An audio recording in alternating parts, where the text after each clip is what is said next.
My name is Cheryl. Welcome back to my channel. Thank you for clicking. Thank you for watching the video. Nataka kupika samosa, beef samosas. Samosa ya kawaida. Buy minced meat. I want to go through all that process. Nitengeze samosa pockets, onions, onions and dania. Yeah, so if you've not subscribed, I hope you do. I hope you enjoy and you like the video. So I'll be using a lot of onions. Natumia both the red onions and spring onions. Alafu I also need dania, coriander, and I like my samosas very, very spicy. Very spicy. So I'll be using spices. Yes, sijafikia hapo kwa spices, but I'll list the spices that I'll be using. Alafu nataka ikue a bit hot. So that's why I'm using the hizo pilipili za kukata. So everything that's going to be used inaekwa tu pamoja. Like minced meat, the beef mince, na hizo onions plus the coriander, and then the spices. So spices zangu za kawaida, just chili powder, garlic powder, onion powder, ginger and curry powder, and also salt. Don't forget the salt. Alafu unazimix pamoja. So that's what I'm still doing. And then you mix vizuri kwa sababu the beef mince inakuwa imeshikana, so you have to mix vizuri. And I'm going to add a little bit of oil, and then you let it sit for a while. After that, you continue to mix. Yani ishikane vizuri. Yeah. Mix tu vizuri kabisa, because hapo hivyo ndani kuna a lot of onions, kuna coriander, kuna different spices, kuna hiyo oil, and so you want all the spices plus all the other ingredients ziende to all the parts za hiyo mincemeat here. So the next thing I'm going to do is make the pockets, the samosa pockets. Sijui kama that's the right word, but I call them that. Hiyo ya nje hiyo, samosa pockets. So I'm just going to use baking flour, salt, na maji. This is cold water. Salt and water, just hivyo tu. So you're going to knead the dough vizuri. You add water gradually, pole. No, ikuwe a bit, you want the mixture to be a hard dough. Unaona vile kuna different types of dough. Kama like unapika chapati, you make it a bit soft. Kama unapika mandazi, like that. So for the pockets, they need to be very hard, a very hard dough. And then you let it sit for a while. So next I'm going to cook the minced meat. Yeah. Your minced ikishapikwa, you let it sit for a while, and then you make the pockets. So I already listed everything that I added and the spices and the other ingredients. So neka too a little bit of water and some oil, and then you let it cook on very, very, very low heat. You let it cook for a while. Alafu that will be ready.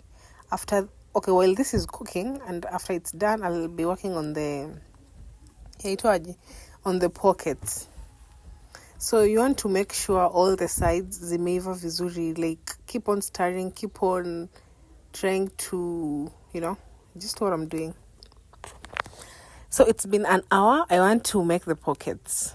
Your mixture, the dough is a bit hard. Unaona hata ukiroll hivi, it's not sticky. So I'm also going to use the mixture iko na maji. Just unatumia ka glue. I don't know how to call it.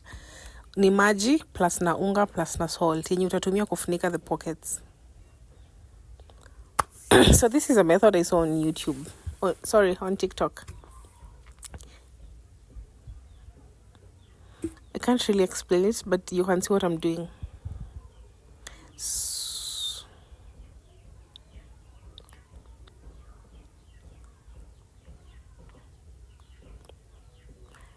you roll out the dough, inakaa kama chapati but a bit smaller, and then uneka ya kwanza, you put some oil hapo juu. If you have an oil brush, it will be very easy. I didn't have one. If you have an oil brush, use it, it will be easier. You need to get one. Alafu unaziroll zote pamoja, and then unazieka zote hivyo kwa pan. So hiyo mafuta yenye unaeka after every layer ndio itafanya ikuwe rahisi kuzitoanisha. So nimezieka zote once, and then on very low heat you let it cook. Ikikuwa ready, you'll just see the top part. So unaona inakaa different, inakaa a bit different. So ikikuwa ready, utaona the top part inaanza kuachana na the rest of the, unaona vile inakaa, it looks very different. So hiyo ya juu unaona inakaa kutoka, that's ready. Yeah, this is a method I learned, and this is my first time trying it, but I highly recommend. And mimi sioni mbona usipike hivi chapati. It looks very easy. Unaona sasa chapati kishakauka hivi, you just put oil. Okay, nitajaribu hivyo the next time I'm cooking chapatis, but for the samosa, it turned out really, really, really good.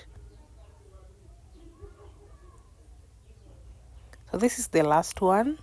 So depending on the sizes of the samosas, unaweza kata into half or into 4 while making the pockets. So mimi nilikata tu katikati, and I'm filling the pockets. Alafu this mix yenye kwa hapa kando, this white one, it's just unga na maji and salt, ndio inafunika the pockets. So depending on the sizes of the pockets, kuna hizi samosa, you can make any size you want. So depending on your size, utajua vile utakata the pockets into desired sizes, and then that's it. Unaweka tu mafuta kawaida. This, I think the rest of the part is very explanatory, self-explanatory. This is how they turned out. They tasted really, really good. So depending on how you want your samosas to taste, utajua vile utaeka the spices. If you want onions ikuwe mingi, unajua vile utaeka the onions. If you want it to be very spicy, you will use a lot of spices. Yeah, and that's it. And then you serve it how you like it. Unaweza tumia chai, maybe soda, just how you like it. I hope the video was informative. I hope it was helpful. If you want to make samosas, I hope this will be informative. Thank you guys for watching. Thank you for clicking on another video. I hope you like, comment, and subscribe. And I hope to see you in the next one. Thank you for watching, and have a really good day.